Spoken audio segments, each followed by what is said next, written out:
Hey, you guys, welcome.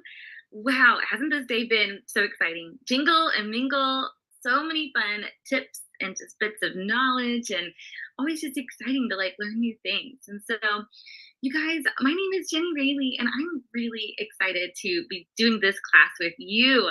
I pray that this is something that will be really positively impactful as you walk into this season, the holiday season of your life. Okay, so let's do this. Now, you may want to grab a piece of paper, pen, something to take notes with.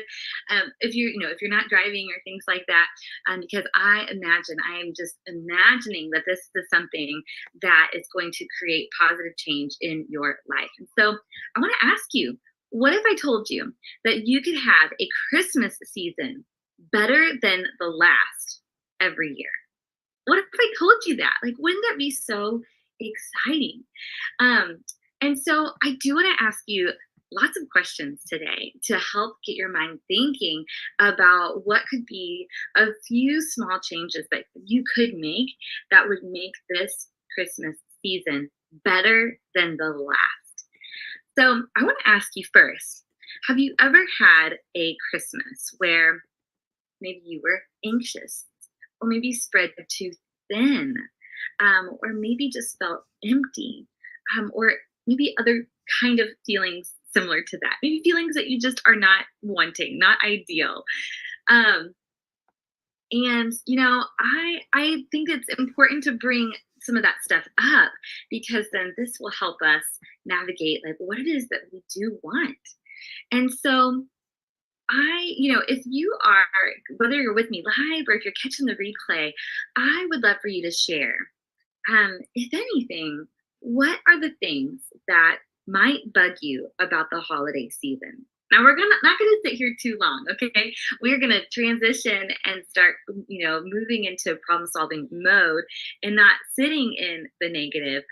And at the same time, we want to just pay attention. So, if anything, what are the things that bug you about the holiday season for you, like for your own legit personal experiences? Kind of like, if you could change something, like what would you change? Um, okay, so take a moment to do that. Think that through. If anything, maybe even jot a couple things down. If you could change something, what would it be? Right? Okay. So, assuming that maybe you have some things, and again, you could share in the comments, feel free to share, oh, yeah, if this was different, that would be really great. Now, let's take a moment and close your eyes, and I want you to dream. Dream up what your ideal holiday season would be. What would you spend your time doing? What would make it more meaningful? Who would you spend time with, or more time with? How would your house look? How would you feel? What would you bake? What would be your gifting situation? Of course, open your eyes, jot down what came to mind. What would be the ideal situation? And of course, also, you can share in the comments, what would those things be? Dreaming up your ideal holiday season, what would be some things that you would love to be the case? Okay, so as we move on into all of this, we are going to peek into 4 different categories. We're going to talk about time, which is actually the number one thing when I surveyed people. This was the number one thing that kind of bothered people about the holidays. It's just the go, go, go, go, go, not really taking time to enjoy the things, right? And so we're gonna talk about time. We're gonna talk about health. Yes, we are. We're gonna talk about the emotional side of things. And we're also gonna talk about money. Okay. Out of those 4, which area would you be excited to grow in? Which area would you love to give more attention to? So time, health, the emotional side of things, or money. Okay, I would love to know.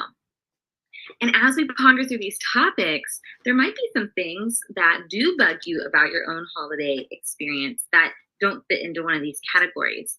So if that's the case, I want you to just simply give yourself the space to ask yourself questions, to create solutions to those situations. And really, it just almost always boils down to how can I or what can I do to create change. And so with that said, and I even want to give you an example. Like maybe it's something like maybe you feel bothered that your kids are focused on like getting, like maybe they're a little bit on the like get, like I can't wait to get things. And maybe your desire is for them to be more focused on giving. And this is just a blanket example, like it could literally be anything. So a potential solution to that is to start a tradition where like there is a day every year where you as a family go serve somewhere. Maybe helping out at a homeless shelter together.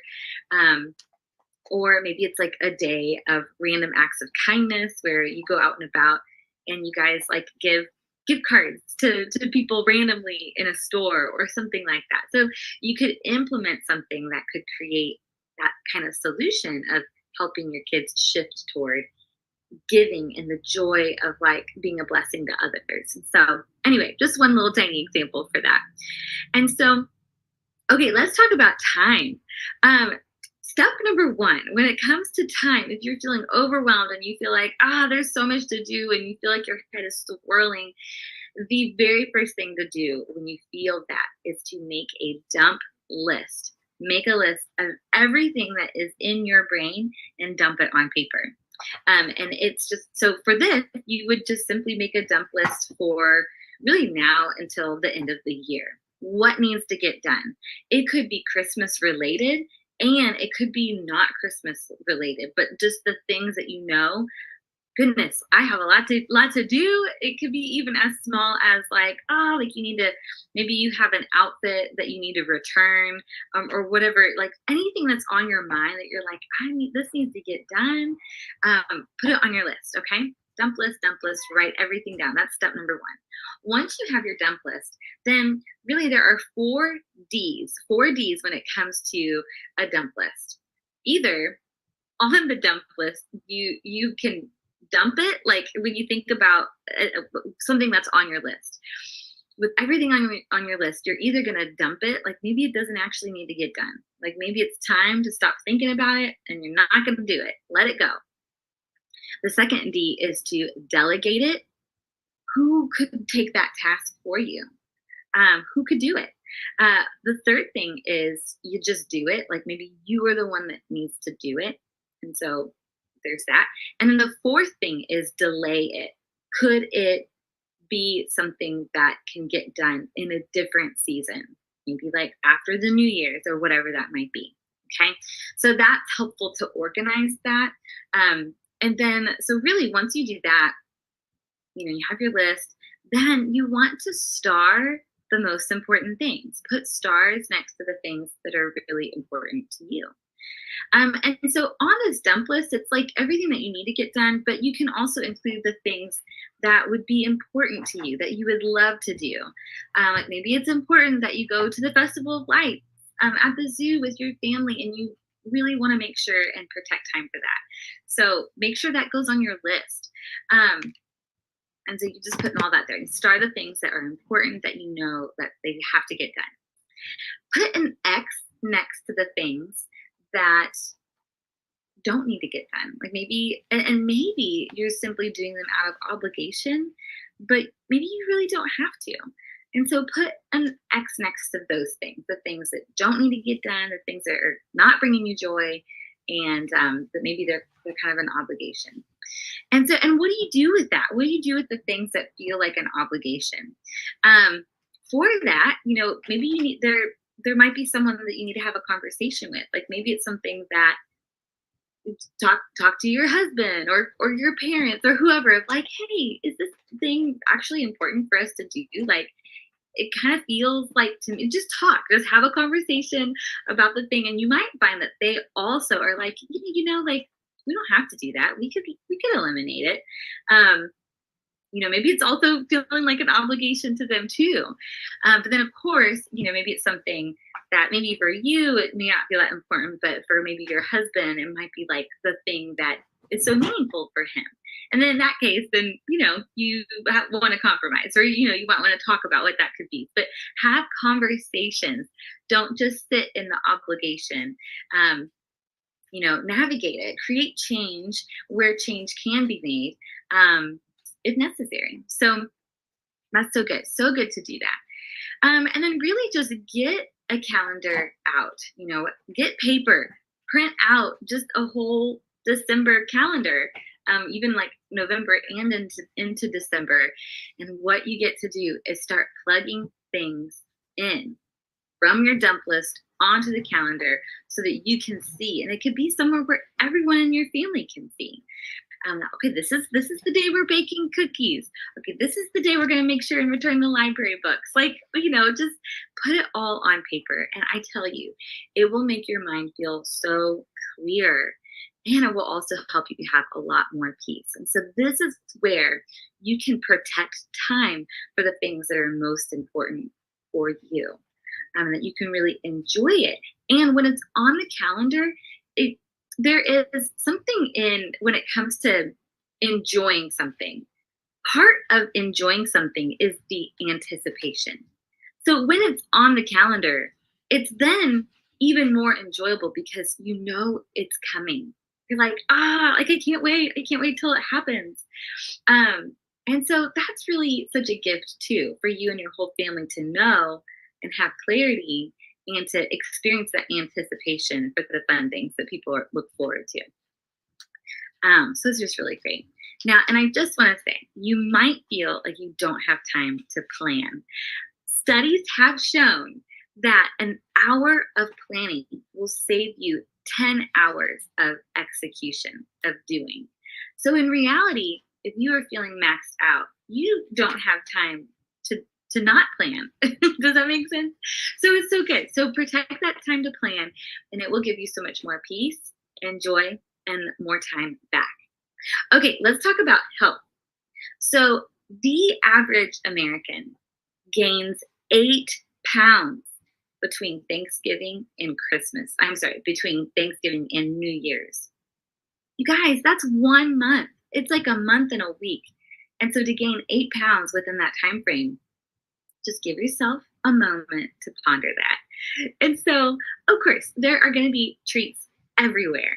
And maybe right now, before Thanksgiving even hits, maybe pre-decide what your guidelines are going to be. Something, a health program that I'm connected with, they will often say memories over macros. And so they emphasize like we don't want to just like be rigid and stick to eating healthy 100% of the time. Like it is good to create those moments where you can enjoy your mama's like chocolate cookies, chocolate chip cookies, or her homemade ones, or you can like X, Y, and Z, right? Like there are things that food is a gift in this world, and we can enjoy it. We simply want to create some parameters, and maybe just like pre-decide things so that when we walk into situations, we can yay or nay it. We don't have to just automatically be like, all right, there's cookies at the office, I guess I'll eat them, right? So decide what that could be for you. For example, what if you pre-decide, I am sticking to only eating like homemade stuff. That might not be a good parameter for you, but it could be so that, if you're in a spot where you are constantly around cookies, like maybe someone does bring in treats to the office, but if they're just like store bought, maybe you just go, no, I'm not gonna eat that. Those are just store bought. There's nothing like super special about those. No thanks. I'm not gonna eat those. And then also if you're pre-deciding like I am definitely eating, maybe it's like maybe you just know like my mama's bringing her monkey bread to Thanksgiving, and I am gonna like really savor that. Sometimes that helps too, knowing you have a treat on its way. So when other treats are put in front of you, you can be like, no thanks. I will be eating my mama's monkey bread in just a couple of days. And so that can help like when you know that those things are coming. But whatever that is, take a moment and decide, what are the things that you are going to enjoy? And what are the things that you, when they're put in front of you, that you're going to be like, no thanks, I don't need to have that. And so, yeah, that's just a good thing to like ask yourself. Okay, so with that said, just aim to keep things normal throughout the holiday season because there are still plenty of just like normal days between now and the end of the year, right? And so we don't want to let our healthy eating go out the window. And just wait until January 1st to start eating healthy. We want to keep our body moving, drink lots of water, and and enjoy those like special moments and yet still like protect our bodies or like take care of our bodies. And part of this is because we want to feel amazing and have energy through the holidays too. um, and so that's so good to consider. The third thing is the emotional side of things. And so let's identify, like, if anything, what are negative emotions that you feel during the holidays? Before, during, after, jot them down. Like, just like the brutal honesty is so helpful. And then in that, you can ask yourself, how do I want to feel? In my given circumstances, like in life as it is, like knowing life is not perfect, and like, you know, how would you like to choose to feel in your life? Um, and then what could you put in place that could help bring on the ideal feelings? And one thing that helps, us shift from like those negative feelings is to take the attention off of ourselves and like shift it to others. Like, and yeah, like just to look at others and ask ourselves, how can I show up and love someone else or serve someone else today? That can really help. I know that like seasonal depression is, very prevalent. And I also know like just even thinking about like grief and other things like that, it can be really hard in the holiday season. And so I think something that can always be a helpful antidote is to shift and be like, okay, how can I show up and love other people today? Um, and, with that, just a little bit more on grief, ask yourself the questions like, what could be healing? What could help? Or what could be new traditions that I could do to remember those that I love that I don't get to see right now? What could I do that could bring joy?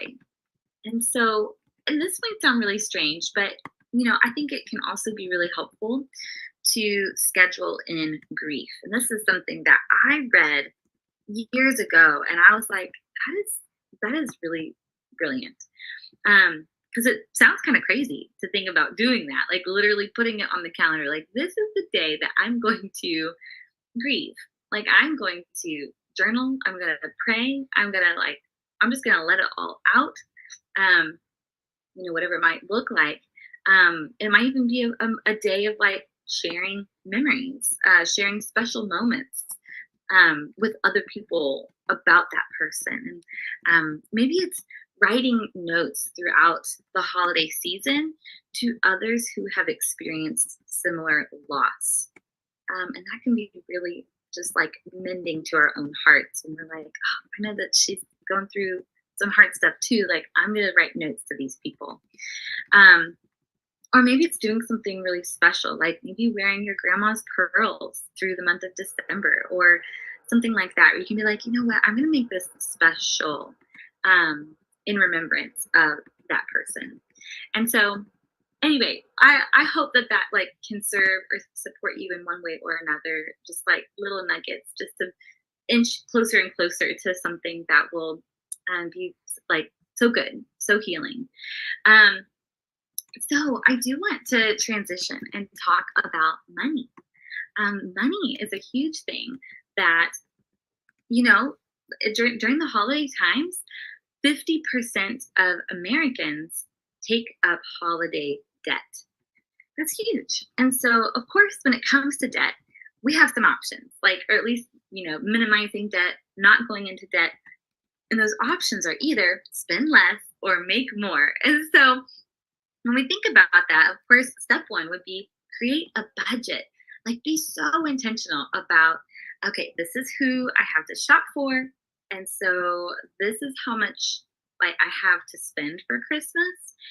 And so then this is how much I'm spending for each person or, for the decorations or for X, Y, and Z. And just pre-thinking that and just doing your best to honor the budget.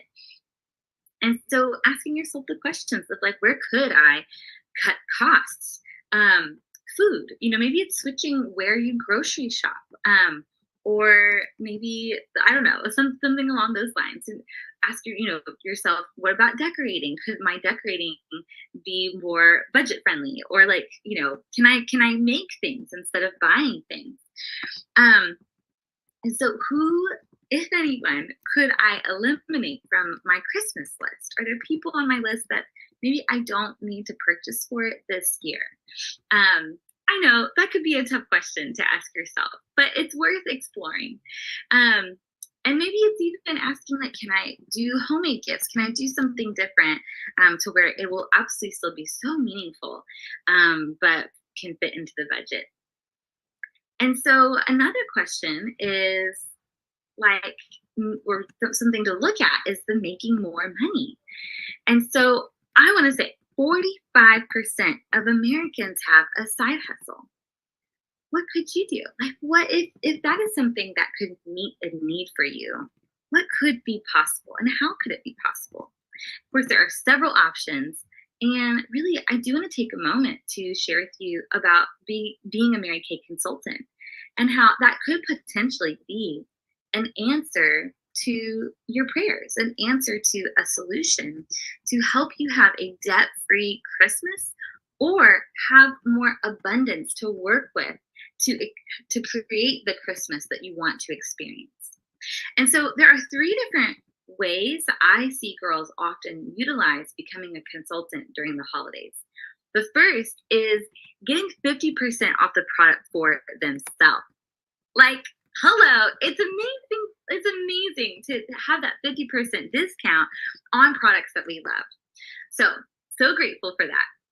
The second way I see girls utilizing Mary Kay is 50% on gifts that they are buying for others for Christmas.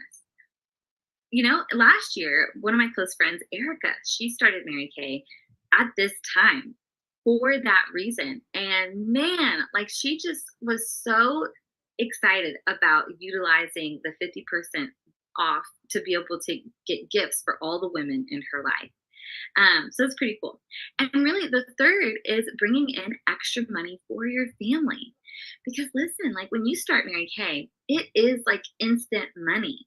Because when customers buy something from you, then they pay you. And 50% is your profit in that moment. Like you keep that money.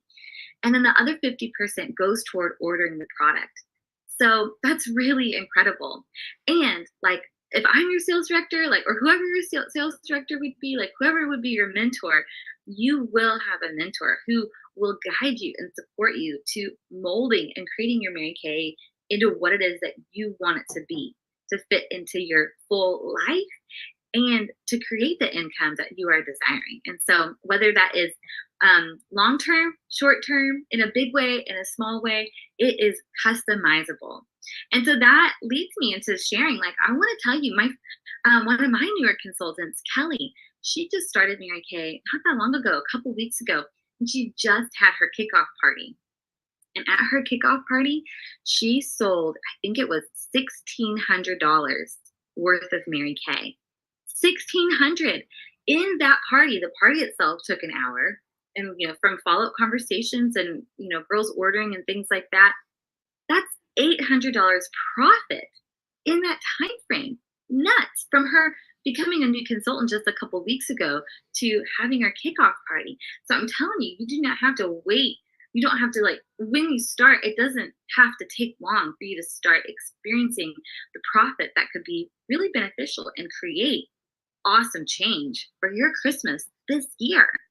And the community that we have in Mary Kay is so beautiful.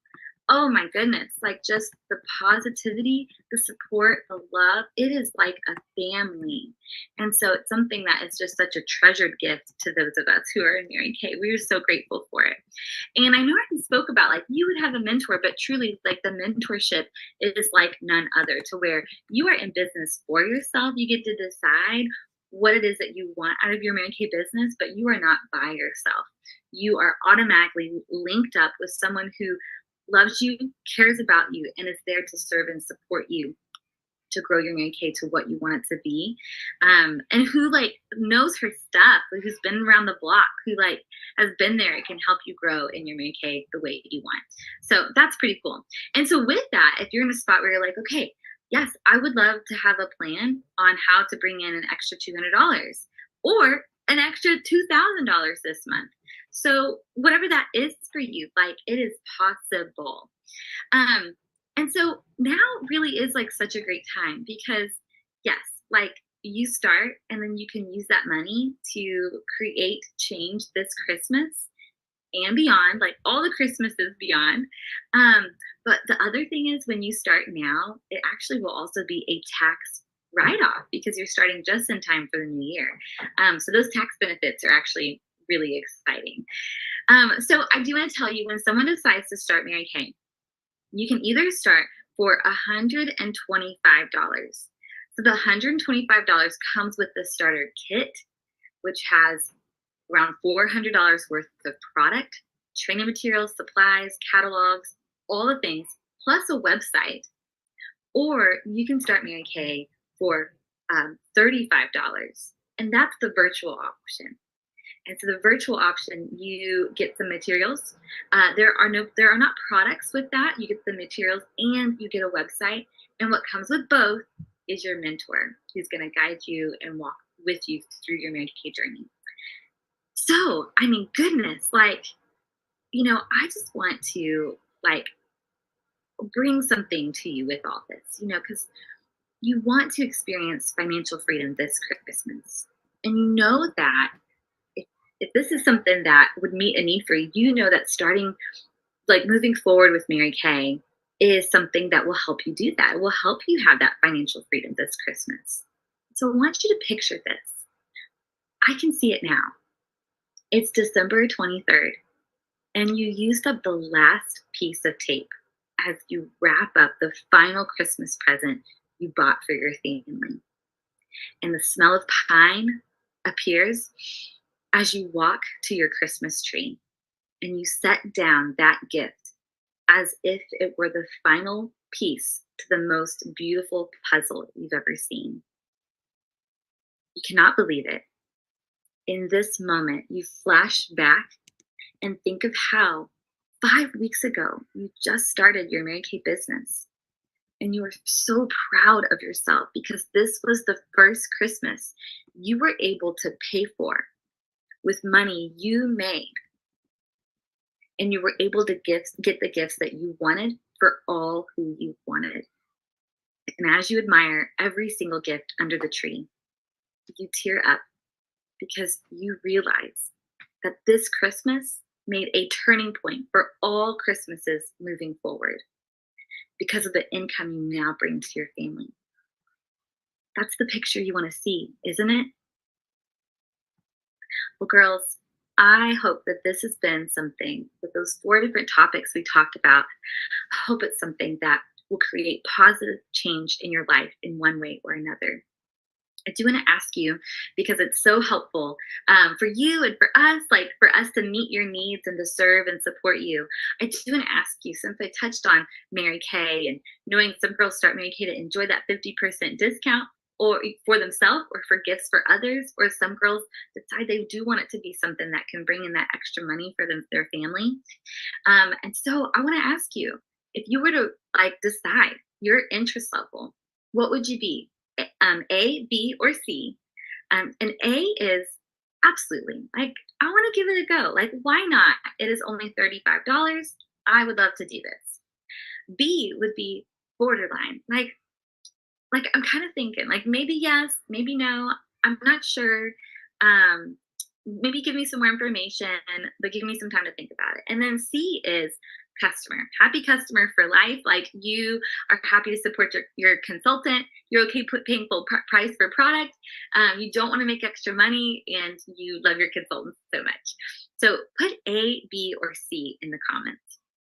If you do decide you want to start Mary Kay and you start before Thanksgiving, you will receive a gift from your consultant. Just let her know, or it might be from her sales director, but just let her know. Be like, I watched the thing. I want to start Mary Kay. Like, it says I'll get a gift. Like, what's my gift? And I just want to say, the gift is for being a decision maker because I know it can take some courage, and you have courage. And so it just takes about 5 minutes to fill out the form to get started. And I want to ask you, like, if you were to get started, would you do the 125 or would you do the 35 starter option? Anyway, I want you to know we are so passionate to see you live out this holiday season with joy and with intention. And so, as we are closing on this holiday life training class, I want you to just take a moment to identify 1 to 3 things that you would like to change this holiday season. And ask yourself, when could you implement those things if it's a time frame type situation. And so, and just keep it, like, don't do any more than 3, because more than 3, it's hard to create change. And so if we just pick 1 to 3, we are much more likely to actually create change on those 3 things. And then, you know what, go ahead and text your consultant those 1 to 3 things that you want to change. Why? Because she cares about you. She loves you so much, and she wants to support you in creating that change. So I hope you gained so much from this, and that is a positive blessing into your life. And you know what's next? Coming on up, the next class will be with my friend Melissa, and she's going to teach you on how to get your lips mistletoe ready. Okay, bye.